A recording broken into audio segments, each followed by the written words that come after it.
નમસ્તે બાળકો, આજે આપણે ફરી મળ્યા.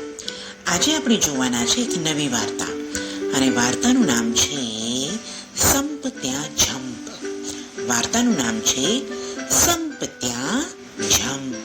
જુઓ જુઓ જુઓ જુઓ, આ ઉડતું ઉડતું અને ઘૂ ઘૂ ઘૂ ઘૂ બોલતું કોણ આવી રહ્યું છે? કબૂતર. કોણ છે? કબૂતર. તો ચાલો જોઈએ સંપ ત્યાં જંપની વાર્તા. એક મોટું જંગલ હતું. એ જંગલમાં ઘણા બધા પક્ષીઓ રહે, અને એ જંગલમાં કબૂતરો પણ રહે. કબૂતરોનું ટોળું એક ઝાડ ઉપર રહેતું હતું. કબૂતરોનું ટોળું તો જ્યાં બી જવાનું હોય ત્યાં સાથે જ જાય. એ કબૂતરના ટોળામાં એક ગરુડું કબૂતર હતું, અને તે ખૂબ હોશિયાર પણ હતું. કબૂતરોનું ટોળું તો રોજ સવારે વહેલું ઉઠે અને દાણા ચણવા નીકળી પડે. આમ દિવસો વીતવા લાગ્યા. હવે ધીમે ધીમે જે ઝાડ ઉપર તેઓ રહેતા હતા એની આજુબાજુ દાણા મળવાના ઓછા થઈ ગયા. માટે બધાએ નક્કી કર્યું કે હવે થોડેક દૂર દાણા ચણવા જઈએ. માટે બીજો દિવસ થાય છે અને કબૂતરોનું ટોળું તો દાણા ચણવા દૂર દૂર જાય છે. ઘૂ ઘૂ કરતું જાય, પાંખોથી એ ઉડતું જાય. ઘૂ ઘૂ કરતું જાય, પાંખોથી એ ઉડતું જાય.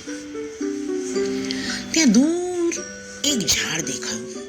બધા જ કબૂતરો થાકી ગયા હતા, માટે એ બધાએ નક્કી કર્યું કે આપણે આ ઝાડ ઉપર થોડો આરામ કરી લઈએ. માટે બધા જ એ ઝાડ ઉપર બેઠા. એટલામાં એક કબૂતરની નજર ઝાડની નીચે પડેલા દાણા પર પડી. ત્યાં જ ગાડા કબૂતરે કીધું, ઊભા રહો, આપણે કોઈ વાતની ઉતાવળ કરવાની નથી. આ તો જંગલ છે. જો શિકારીએ જાળ ફેલાવેલી હોય તો આપણને ખબર ના પડે. એટલે બીજું કબૂતર બોલ્યું, અરે ના ના, એવું કંઈ ના હોય, એવું કંઈ ના હોય. ચાલો ચાલો ચાલો ચાલો, નીચે ઘણા બધા દાણા દેખાય છે, આપણે ચણવા જઈએ.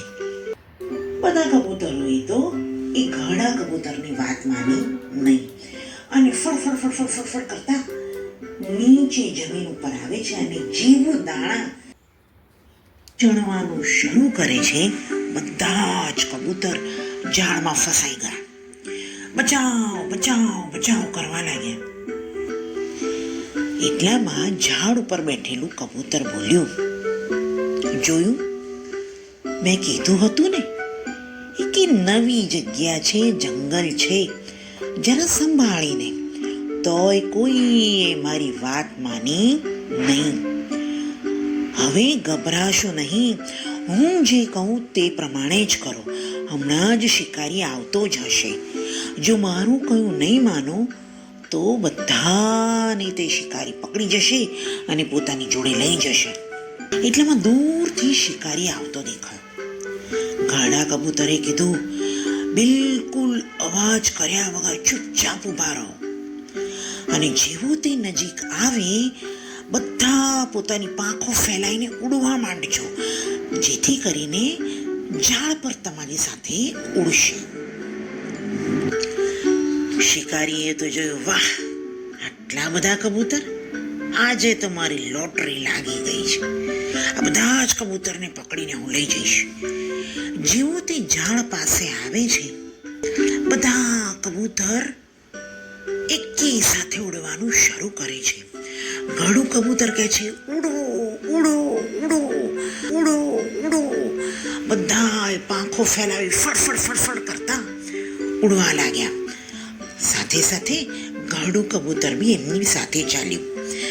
દૂર ઉડતા ઉડતા ઉડતા એક ઉંદરબાઈનું દર આવ્યું. દૂર ઉડતા ઉડતા આગળ આગળ ચાલતા જ ગયા. દૂર ઉડ્યા જ કર્યું. હવે ઘરડા કબૂતરે કહ્યું કે હવે આ ઝાડ લઈને નીચે આવો. બધા કબૂતરો નીચે જમીન ઉપર આવ્યા. હવે શું કરવાનું? ઘરડા કબૂતરે કીધું, તમે ચિંતા ના કરો, મારો મિત્ર ઉંદર છે એને હું હમણાં જ બોલાવું છું.